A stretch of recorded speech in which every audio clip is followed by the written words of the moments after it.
លោកហ្នឹងគេកំពុងតែតាមដានអញ្ចឹងហើយយើងមើលសូម្បីតែនៅប្រទេសចិនដែលគេគិតថាជាមិត្តដៃថែបរបស់កម្ពុជាហ្នឹងប្រជាជនចិនក៏អត់ដឹងថាសប្តាហ៍ហ្នឹងប្រទេសកម្ពុជារងគ្រោះដោយការទម្លាក់គ្រាប់បែកឬក៏ការបាញ់ផ្លោងពីប្រទេសថៃមកដល់ប្រទេសកម្ពុជាយ៉ាងដូចម្ដេចទេគេអត់បានដឹងព័ត៌មាននោះច្បាស់ដោយគេបានស្ដាប់ឮភាគច្រើនគឺខាងប្រទេសថៃអញ្ចឹងហើយបានថាវេទិកានេះគឺជាវេទិកាដែលចាំបាច់ត្រូវការរំលឹក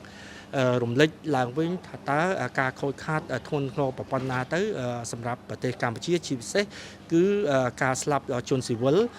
ស្ត្រីកុមារហើយនិងហេដ្ឋារចនាសម្ព័ន្ធផ្សេងៗដទៃទៀតក្រៅពីផ្ទះសម្បែងនោះបើតាមលោកពូមានភាសាមុននេះថាយើងផ្សាយព័ត៌មានបានច្រើនប៉ុន្តែនៅក្នុងតបរបស់ក្នុងប្រទេសទេតែព័ត៌មានអន្តរជាតិអត់សូវបានដឹងទេអញ្ចឹងយើងមានក្នុងនាមលោកពូជាអ្នកប្រធានក្លឹបអ្នកកសែតតែធ្វើយ៉ាងណាដើម្បីជំរុញឲ្យភាពរងគ្រោះរបស់កម្ពុជាទៅកាន់សហបានពិភពលោកដូចជាសហព័ត៌មានធំៗមកចុះមកផ្សាយ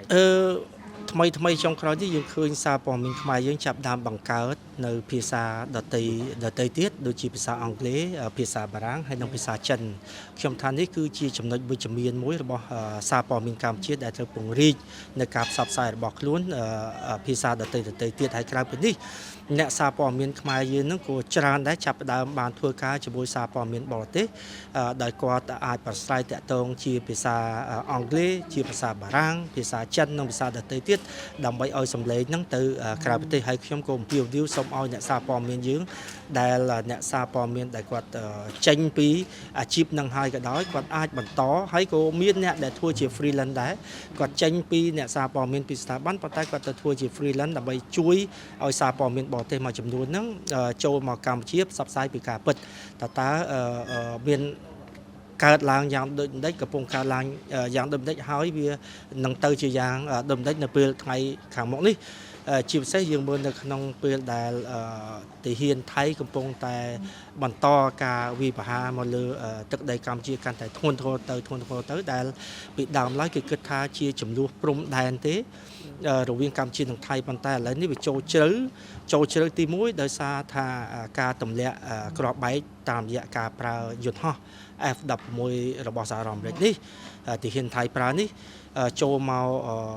ទឹកដីកម្ពុជាជ្រៅមែនតើ60 70 80គីឡូនេះអញ្ចឹងមិនមែនជាចំនួនព្រំដែនតទៅទៀតទេទី2បញ្ហារឿងការទម្លាក់ទៅដល់ហេដ្ឋារចនាសម្ព័ន្ធដូចជាម្សិលមិញថ្ងៃនេះថ្ងៃទី18ទម្លាក់ទៅដល់ឃ្លាំងលក់រថយន្តនៅប៉ោយប៉ែតមិនមែនជាកន្លែងមូលដ្ឋានទ័ព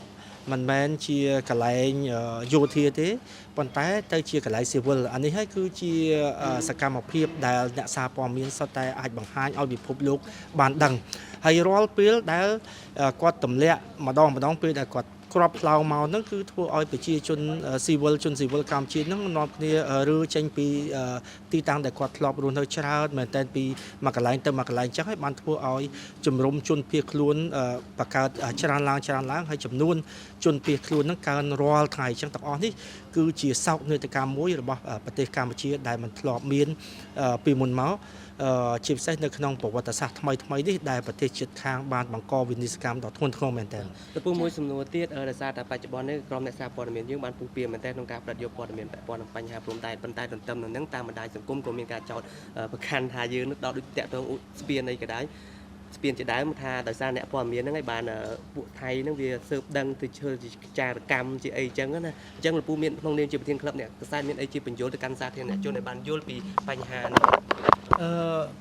តាមពិតទៅតួនាទីអ្នកសារព័ត៌មានសំខាន់ណាស់ដើម្បីឲ្យពិភពលោកបានដឹងថាទាហានថៃកំពុងតែធ្វើអ្វីមកលើប្រទេសកម្ពុជានេះហើយអំពីការផ្សព្វផ្សាយពីរឿងថាអ្នកសារព័ត៌មានហ្នឹងគឺជាអ្នកផ្ដល់ព័ត៌មានឲ្យថៃដើម្បីកំទេចបន្ថែមនៅស្ពានមេទឹកដែលកន្លងមកមានការលើកឡើងថាដំបូងឡើយទាហានថៃនេះប្រើប្រាស់យន្តហោះមកទម្លាក់គ្រាប់បែកហ្នឹងស្ពានហ្នឹងមិនទាន់ដាច់ទេប៉ុន្តែដោយសារការផ្សាយរបស់យើងច្រើនទៅធ្វើឲ្យខាងថៃហ្នឹងគេក៏មកទម្លាក់ថែមទៀតសាច់រឿងនេះយើងដឹងហើយថាខាងទាហានថៃយើងមើលការប្រើប្រាស់ទម្រង់នៃការប្រើប្រាស់ការវាយប្រហារមកលើកម្ពុជាមានរហូតដល់ទៅ3 ស្ថាប័នធំមានតបជើងគោកជើងទឹកហើយនិងជើងអាកាសសម្រាប់កម្ពុជាយើងឃើញនៅក្នុងការប្រើប្រាស់មានតែទម្រង់មួយគត់គឺតបជើងគោកដើម្បីការពារដែនដីយើងអត់មានន័យថាប្រទេសកម្ពុជានឹងមិនមានមហិច្ឆតាមិនមានបំណងដើម្បីទៅឈ្លានពានឬក៏ដណ្ដើមទឹកដីរបស់ប្រទេសថៃទេដូច្នេះត្រឹមតែមកការពារខ្លួនហើយបានរៀបចំខ្លួនត្រឹមតែការពារនិងទប់ស្កាត់កុំឲ្យបាត់បង់ទឹកដីនិងតួភាសាទេប៉ុន្តែខាងភាគីថៃជាពិសេសទាហានថៃនឹងបានប្រើដល់ទៅ3ទម្រង់ហ្នឹងជើងគោកជើងទឹកជើងអាកាសហើយផ្ដាច់ហេដ្ឋារចនាសម្ព័ន្ធហើយចិត្តសាស្ត្រនៅមេដឹកនាំថៃមេដឹកនាំតបរបស់ថៃមេទាហានថៃបានបញ្ជាក់ហើយបញ្ជាក់ទៀតថាគោលបំណងថៃធ្វើពេលនេះគឺដើម្បីទប់ស្កាត់កុំឲ្យសមត្ថភាពយោធារបស់កម្ពុជានឹងមានសមត្ថភាពតទៅទៀតមានន័យថាបំបាក់កម្ពុជាតែម្ដងអញ្ចឹងគឺជាចេតនាភាសានេះគឺច្បាស់លាស់ហើយចុងក្រោយនេះចេញភាសាមួយទៀតថាអ្វីដែលថៃធ្វើនេះមិនមែនជារឿងបញ្ហាដូចមុនទៀតទេទៅជាថាតាក់ទងទៅនឹង scam online ទៅវិញអញ្ចឹងអ្វីដែលខាងទាហានថៃទម្លាក់គ្រាប់បែកអីចុងក្រោយនេះគឺដើម្បីវាយប្រហារទៅកន្លែង scam online ប៉ុន្តែជាការពិតនៅក្នុងប្រទេសមួយតាក់ទងទៅនឹងកាស៊ីណូឬក៏ការបង្ក្រាប scam online វាជាសមត្ថកិច្ចបើយើងមើលខ្ញុំសួរទៅខាងអ្នកច្បាប់ទេច្បាប់ខាងអន្តរជាតិច្បាប់នៃប្រទេសមួយគឺថានេះគឺជាសិទ្ធិរបស់ប្រទេសមួយដែលគាត់អនុញ្ញាតឲ្យមានឬក៏មិនឲ្យមានអញ្ចឹងដូច្នេះប្រទេសជិតខាងมันមានសិទ្ធិនៅក្នុងការសម្រេចតើត្រូវបង្ក្រាបឬក៏ត្រូវទប់ស្កាត់ត្រូវបិទយ៉ាងដូចម្ដេចហ្នឹងគឺมันអាចយកសភាវុធយកមកប្រើប្រាស់នៅក្នុងទឹកដីប្រទេសដទៃទៀតទេនេះគឺជាការបញ្ជាក់ច្បាស់របស់អ្នកច្បាប់អញ្ចឹងទាំងអស់នេះហើយដែលអ្នកសារព័ត៌មានយើងអាចដើរតួនាទីសំខាន់នៅក្នុងការជជែកឬគល់សួរនាំបន្ថែមតើការប្រើសភាវុធធ្ងន់ធ្ងរធំរបស់ថៃមកលើទឹកដីកម្ពុជានឹងវាបំពេញច្បាប់អន្តរជាតិយ៉ាងដូចម្ដេចខ្លះបាទលោកគ្រូខ្ញុំសូមថែមពីលើគាត់បន្តិចគាត់មិននិយាយសំដៅលើតែស្ពានមេទឹកមានអ្នកខ្លះលើកឡើងថាដោយសារតែអ្នកសារព័ត៌មានផ្សព្វផ្សាយអំពីទីតាំងជនភៀសសឹកទើបគេមកទម្លាក់អញ្ចឹងខ្ញុំសួរថាតើការផ្សព្វផ្សាយរបស់អ្នកសារព័ត៌មានអំពីទីតាំងជនភៀសសឹកគឺជាកំហុសមែនឬទេឬក៏ជាអ្វីដែលយើងជាអ្នកសារព័ត៌មានគាត់បីផ្សាយទៅវិញទេបាទបើសម្រាប់ជាជ្រុងព័ត៌មានវិញគឺការផ្សព្វផ្សាយជនភៀសសឹកគឺជារឿងសំខាន់ដើម្បីបង្ហាញឲ្យឃើញថានេះហើយគឺជាសោកនាដកម្មគឺជាការលំបាកដែលបង្កឡើងដោយសារតែការប្រើប្រាស់សភាវុធរបស់ភាគីម្ខាងទៀតអញ្ចឹងបច្ចុប្បន្ននេះយើងដឹងហើយថាអ្វីទាំងអស់ប្រើសុទ្ធតែជាផ្កាយរណបជា digital ប្រើគេទំនើបណាស់មិនចាំបាច់ថាសារព័ត៌មានយើងទៅផ្សាយទីតាំងប្រព័ន្ធហ្នឹងបានគេអាចដឹងទេយើងឃើញហើយប្រទេសមួយសូម្បីតែចំនួនព្រំដែនយើងកម្ពុជាថៃបច្ចុប្បន្នហ្នឹងយើងឃើញសហរដ្ឋអាមេរិកខាងប្រទេសម៉ាឡេស៊ីក៏ដូចជាខាងអឺរ៉ុបក៏គេមានចេតនាចង់ដាក់ផ្កាយរណបដើម្បី monitor ដូច្នេះមានន័យថាបើគេចង់រកទីតាំងណាមួយគឺគេអាចរកឃើញទាំងអស់ត្រឡប់មករឿងហ្នឹងវិញយើងឃើញហើយអញ្ចឹងហើយបានខាងទាហានថៃបានប្រើ drone ស៊ើបការជាប្រចាំឃើញចូលមកទឹកដីកម្ពុជាច្រើនទីតាំងច្រើនកន្លែងណាអញ្ចឹង drone នេះគឺវាបង្ហាញច្បាស់ទៅហើយឲ្យទីតាំងអ្វីទាំងអស់មិនមែនជាទួនាទីអ្នកសារព័ត៌មានឲ្យសញ្ញាទៅគេទេអញ្ចឹងការចោទប្រកាន់អ្នកសារព័ត៌មានហ្នឹងគឺខ្ញុំគិតថាជាការខុសឆ្គងមួយនៅពេលដែលអ្នកសារព័ត៌មានខំព្យាយាមយកព័ត៌មានពីទុកលំបាកពីផលលំបាកនៃសង្គ្រាមបែបហ្នឹងផ្សព្វផ្សាយឲ្យពិភពលោកបានដឹងប៉ុន្តែទៅជាដាក់បន្ទុកទៅអ្នកសារព័ត៌មានទៅវិញអញ្ចឹងខ្ញុំគិតថានេះគឺជាការខុសឆ្គងមួយចា៎លោកពីសម្រាប់សំណួរខ្ញុំវិញបច្ចុប្បន្នភាពនេះបន្ទាប់ពីមានការលើកឡើងថាសហរដ្ឋអាមេរិកបានបើកកាយរណបដើម្បីឲ្យថៃបាញ់មកចូលទឹកដីខ្មែរហើយមិនព្រមលុក S16 ដូច្នេះហើយធ្វើឲ្យមជ្ឈដ្ឋានអ្នកវិភាគមួយចំនួនហ្នឹងគាត់មានងាកទៅគ្រប់គ្រងចិនមានថាសង្ឃឹមជឿជាក់ថាចិននឹងដោះស្រាយបញ្ហាចំនួននេះបានប៉ុន្តែសម្រាប់ឧបគាវិញជំហរសម្រាប់អ្នកសារព័ត៌មានវិញពេលនេះយើងគួរតែពង្រីកសារព័ត៌មានចិនឬមកក៏យើងឈរលើចំណុចមួយណាដើម្បីកុំឲ្យផ្សាយទៅខុសឆ្គងជាទូទៅអ្នកសារព័ត៌មានយើងត្រូវផ្សាយទាំងអស់ផ្សាយគ្រប់ជ្រុងទាំងអស់យើងឃើញហើយសហរដ្ឋអាមេរិកតាមរយៈលោក Donald Trump លោកបានប្រឡូកផ្ទាល់ហើយប៉ុន្តែចុងក្រោយនេះលោកដូចជាតម្លាក់ដៃទៅវិញមិនបានគេហៅថាបន្តធ្វើការងារហ្នឹងឲ្យបានជោគជ័យចាប់ចុងចាប់ដើមទី2ក៏មានការលើកឡើងដែរថាអគ្គលេខាធិការអាស៊ាន